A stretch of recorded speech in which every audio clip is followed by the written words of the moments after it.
Hello friends, in this video I am going to tell you how to fix low cooling problem in our refrigerator. So let's see.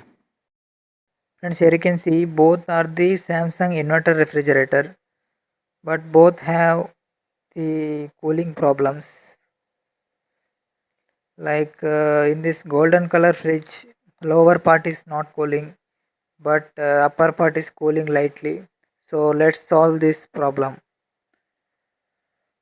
Friends, coming to back side, in the power board, here you can see the red light is blinking 11 times.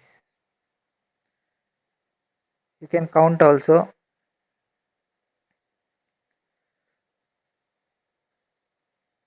Here you can see 11 times the red light is blinking.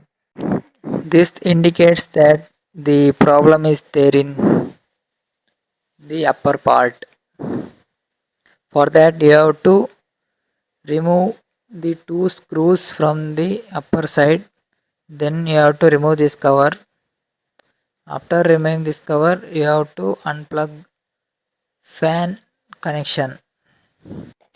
Because our problem is there in this fan only, you have to replace this fan. Then we can fix our problem. If this is not work means you have to check the supply, fan connection supply from this circuit. So this is all about my video. If you like this video, please like, share and subscribe our YouTube channel. Thank you.